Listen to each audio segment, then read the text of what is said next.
tous, j'espère que vous allez bien. Donc je suis ravie de vous retrouver dans cette vidéo que j'avais hâte de vous filmer, que j'avais en tête de vous faire depuis janvier, depuis qu'un des deux livres que j'ai sur les genoux est sorti. J'avais en tête de vous le présenter avec un autre. Finalement c'est un autre de la même maison, il y a d'édition qui est sorti plus tard que j'ai lu, que je vais vous présenter aujourd'hui. Il y a les deux.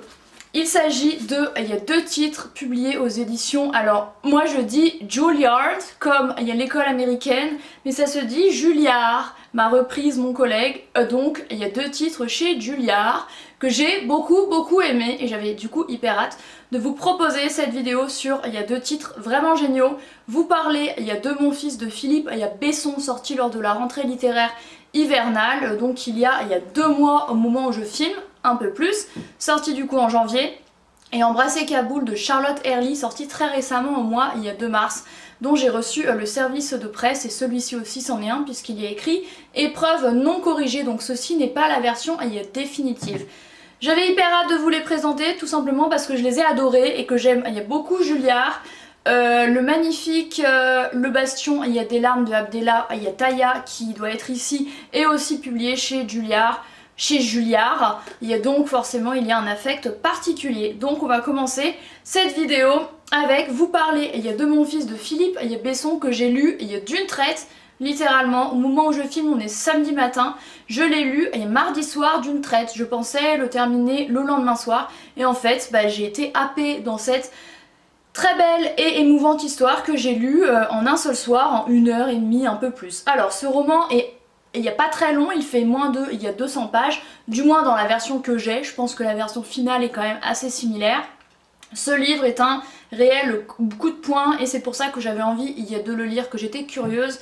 J'en avais réentendu parler il y a quelques semaines en entendant qu'il s'agissait en fait d'une histoire sur le harcèlement scolaire et le suicide d'un jeune garçon.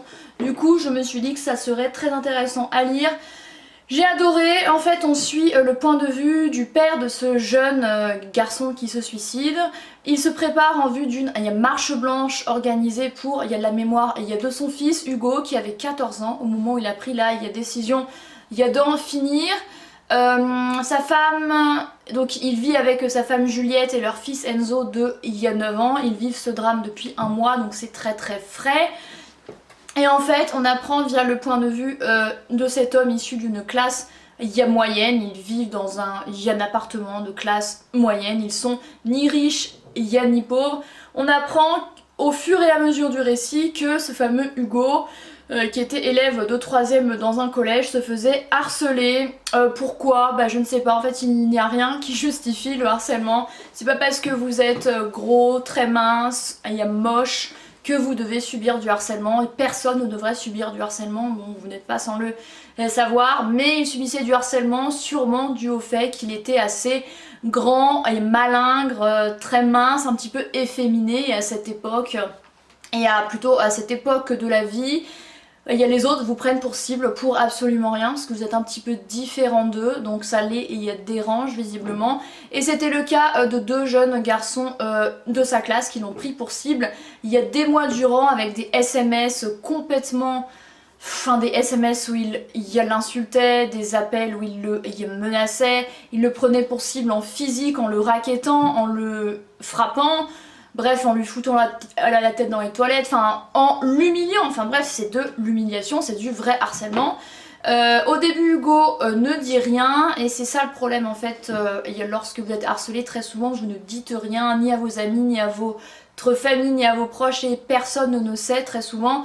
Sauf que les parents là vont s'en rendre compte. Hugo est quelqu'un qui ne fait pas de sport, qui s'isole un peu, qui est très calme, qui est très discret, qui passe beaucoup de temps dans sa chambre, et un jour sa mère va voir des marques sur le corps de son fils, et en tant que mère elle se doit de savoir la vérité et de défendre son enfant c'est viscéral, normal, et du coup elle va le cuisiner pour qu'elle en sache plus, son mari aussi, et ils vont comprendre qu'il se fait harceler. Donc forcément Juliette c'est hors d'elle, elle n'arrive pas à se contrôler, et qu'est-ce que je la comprends. Le mari est un petit peu plus pondéré, même si intérieurement ça lui fait une violence, ça lui fait une... c'est dur attends j'arrive pas à parler, c'est ultra bien. Donc voilà, les parents vont se rendre chez le proviseur, enfin le principal au collège, qui ne veut pas entendre grand chose, qui est complètement dans... Il est pas du tout coopératif, il s'en fout un peu, il dit que c'est peut-être de la faute de son fils s'il se fait harceler, voilà, c'est toi qui cherches en fait, c'est évident, j'allais le dire. Il sous-estime complètement l'impact de ces brimades, non c'est pas des brimades, au bout il y a d'un moment c'est un petit peu plus que ça. Il dit qu'il va convoquer ses deux élèves mais il ne leur promet rien. Bref, il n'est pas du tout coopératif et les parents ne se sentent pas du tout soutenus, donc c'est vraiment horrible. Ils vont même aller jusqu'à aller voir les parents des deux bourreaux qui ne veulent rien entendre non plus. Sauf que ben ça va quand même y mener au suicide de leur fils, donc c'est pas rien du tout. Et je trouve que c'est un roman clairement de notoriété publique sur un sujet qui touche tous les pays du monde. Il y a par exemple, je vous parle souvent de la Corée, ben la Corée en a fait un véritable combat.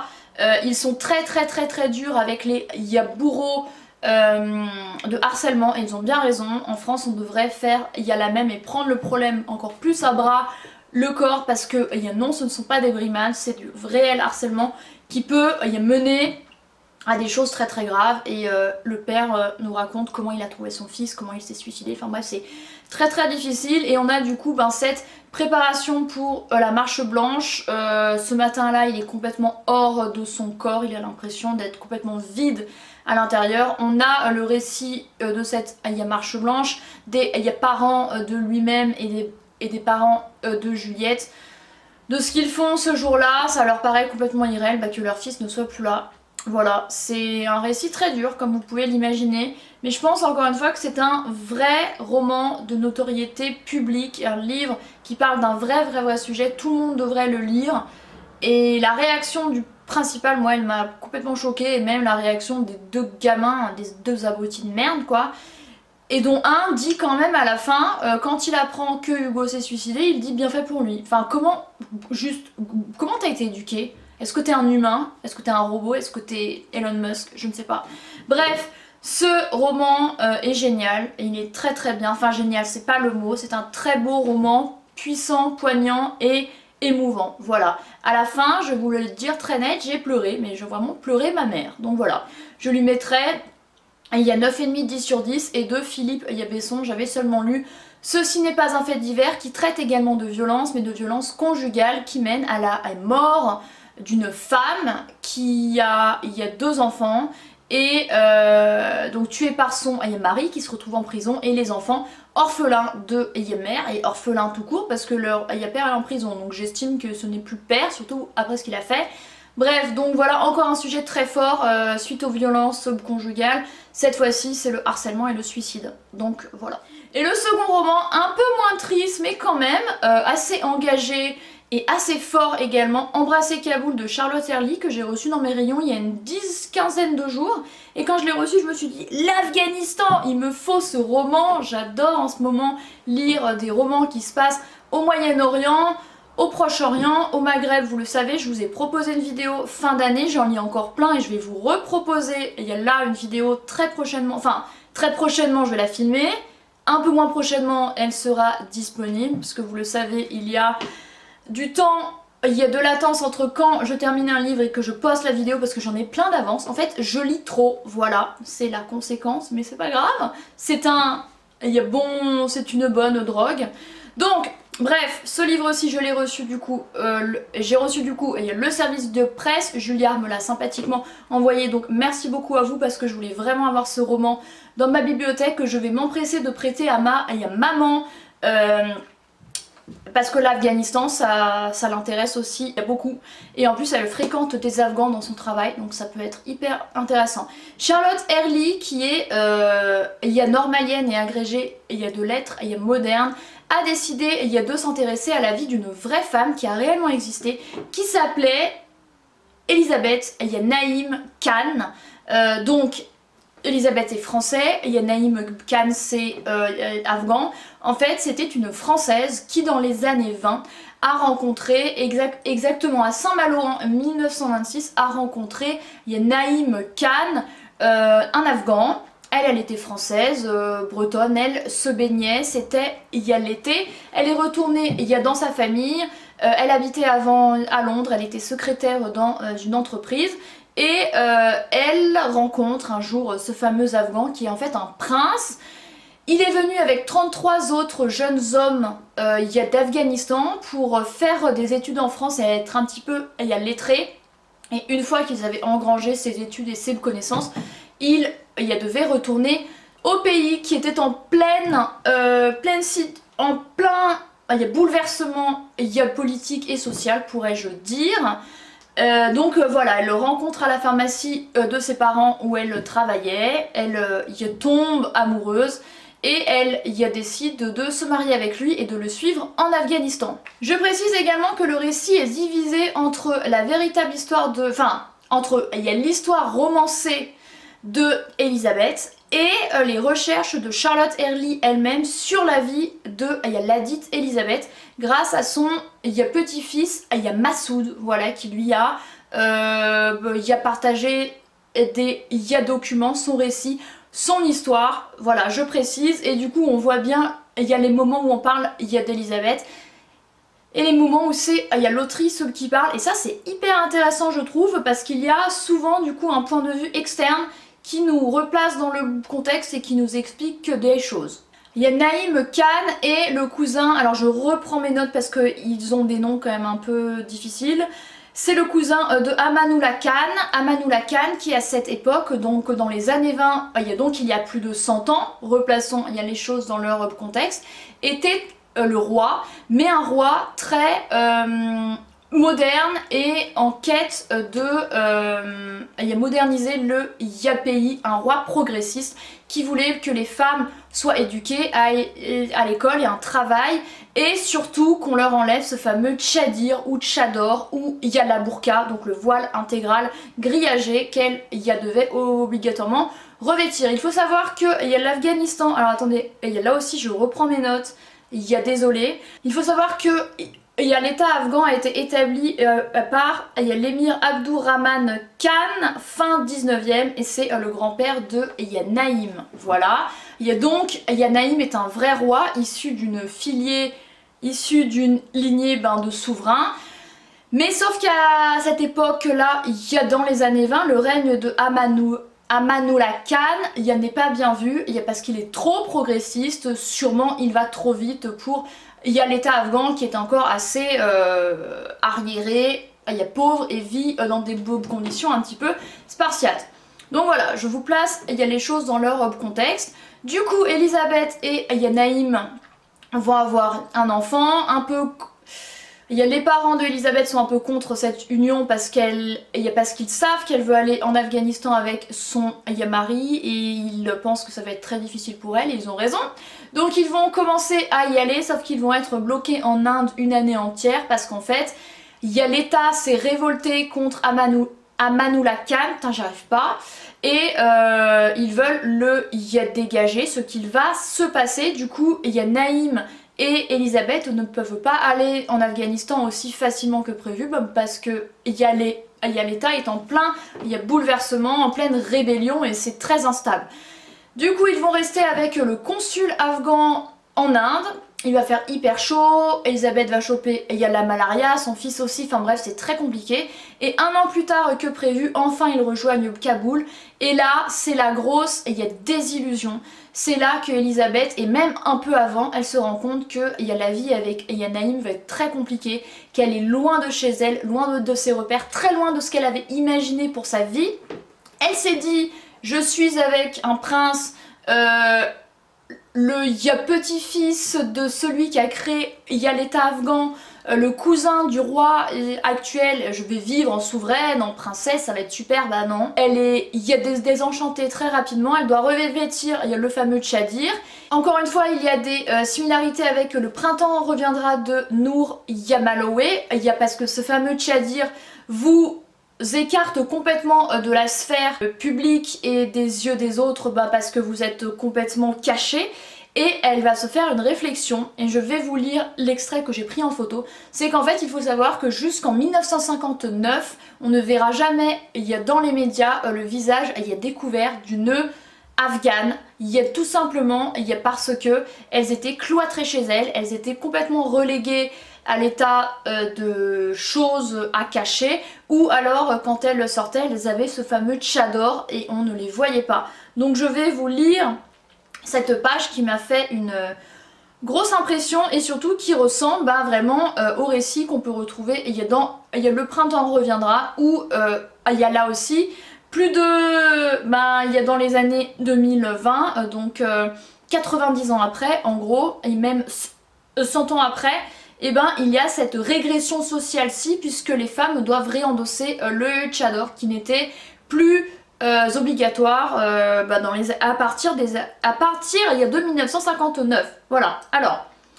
Elisabeth ignore encore que ce visage de femme est le dernier qu'elle verra en extérieur pour de très longues années. À Kaboul, comme il y a partout ailleurs dans le pays, il n'est plus question pour les femmes de sortir sans tchadri. Ah oui, tchadri, tchador, c'est la même chose. Il y a décennies, elle ne croisera que des capes et des grillages, bleu, noir, marron, parfois il y a bordeaux. Mais de nez, il y a de menton, de front, de bouche, de regard féminin, aucun. Aucun sourire de femme, aucune tristesse, il y a de femme. Aucune indifférence ni colère, il y a dédain ni il y a dégoût. Juste des fantômes sous leurs draps, privés jusqu'au droit d'exprimer ou de ne pas exprimer une quelconque émotion à la face du monde. Des centaines de milliers de présences gommées chaque heure, chaque jour. Et il faut savoir quand même que les femmes représentent la moitié des citoyens en Afghanistan et qu'on ne les voit pas, on ne sait pas à quoi elles ressemblent. Donc c'est un choc incroyable pour Elisabeth. Normal. Et du coup elle arrive dans cette grande maison, heureusement dans des bonnes conditions. Il ne faut pas oublier quand même que son mari est prince, sauf que prince il y a déchu un peu parce que son cousin ne va plus être souverain, il va être remplacé par un autre homme. Donc Elisabeth va sympathiser avec lui, ça va bien se passer, elle va améliorer son Yadari. Également elle l'avait appris grâce au consul afghan lorsqu'elle était en Inde, mais elle va être reléguée chez elle, tandis que Naïm va travailler. Il va travailler pour une entreprise d'électricité je crois, et elle va rester chez elle à s'occuper de son fils. Elle va être entourée de 6 femmes qui ont élevé Naïm comme leur fils parce que sa mère est morte. Il faut savoir également que Naïm avait été marié à une femme, que lorsqu'il a rencontré Elisabeth, il était encore marié, du coup il est retourné en Afghanistan pour divorcer, il a une fille, donc c'est vraiment à ce moment-là qu'elle avait désenchanté un peu. Et elle se rend compte que la vie va être plus difficile que prévu, ils ne partagent pas grand chose, ils ne parlent pas, bref c'est assez compliqué, bien que Naïm parle le français. Il est très prude et il se rend bien compte que sa femme ne va pas être vraiment heureuse. Il lui conseille quand même de porter ce fameux tchadri, mais il va quand même la soutenir quand elle va refuser de le faire. Elle déteste ce voile qui la rend invisible aux yeux des autres. Elle a envie d'être qui elle est. Et c'est une femme qui se battra des décennies durant jusqu'à sa mort pour le droit des femmes, ne pas forcer les petites filles à se marier trop jeunes, à ce qu'elles soient éduquées et à ce qu'elles enlèvent ce drap qu'elles ne veulent pas mettre, quoi, voilà. Ils auront 3 enfants, Hakim, Sophia et Nesrine. Sophia donc sera sa fille aînée, enfin Hakim, Sophia, Nesrine. Sophia voudra être libre elle aussi, elle aidera sa mère dans une école pour femmes. Elle ira en France avec sa mère et elle découvrira que les femmes, non, il n'y a pas ce voile, conduisent, elle voit sa tante qui conduit, elle se dit mais c'est incroyable, bref, voilà. Et elles vont vraiment participer à cette évolution afghane.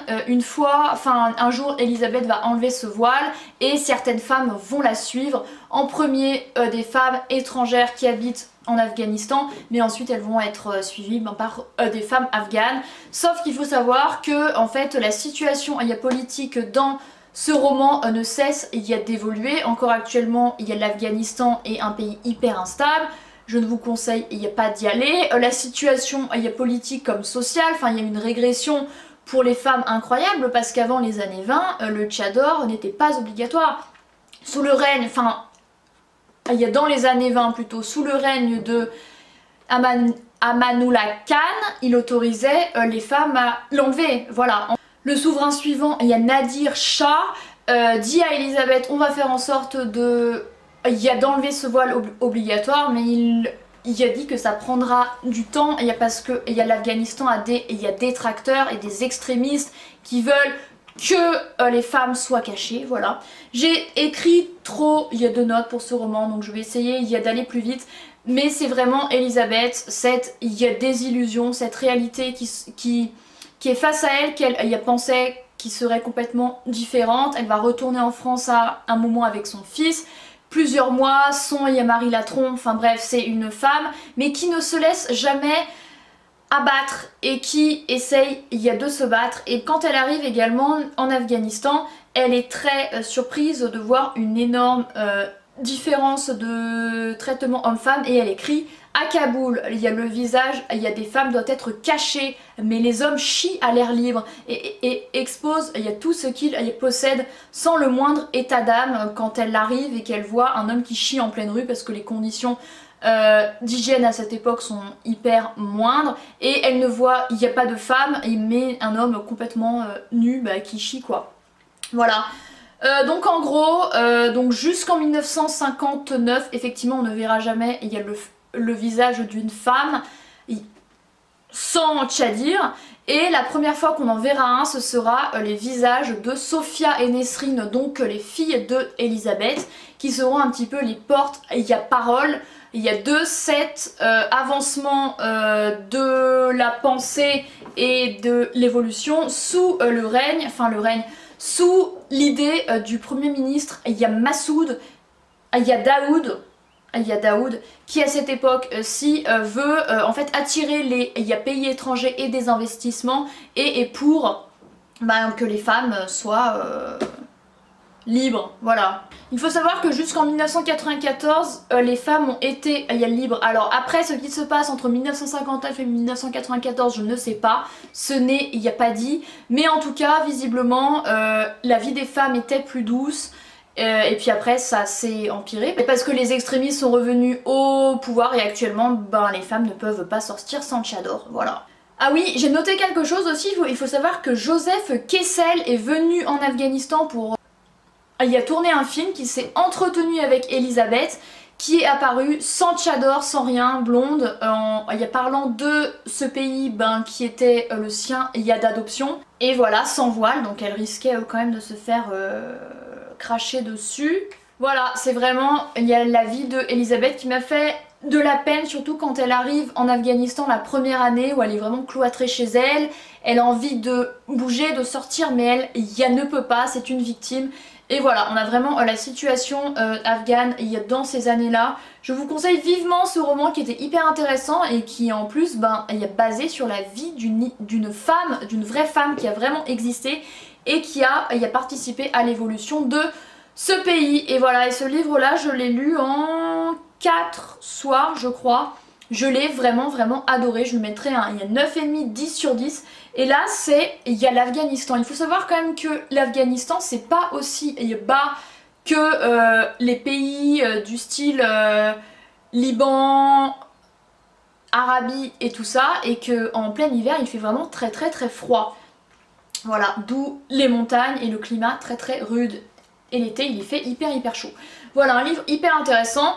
Voilà, c'en est tout pour cette vidéo qui était bien trop longue, mais celui-ci j'ai trop de trucs à dire, so sorry. J'espère qu'elle vous a plu. Il y a 2 titres très différents, mais engagés et forts, l'un comme l'autre je trouve. Si vous souhaitez en savoir plus sur l'Afghanistan, ce sera celui-ci. Si vous voulez être un petit peu plus au fait d'histoires qui peuvent exister quant au harcèlement, ce sera celui-ci. J'espère que cette vidéo vous plaira. De mon côté, j'ai adoré ces 2 titres, j'ai hâte de découvrir ceux qui sortiront pour la rentrée littéraire automnale chez Julliard. Voilà, merci d'avoir regardé cette vidéo, j'espère qu'elle vous a plu, et moi je vous retrouve comme d'habitude très bientôt, et n'hésitez pas à vous abonner.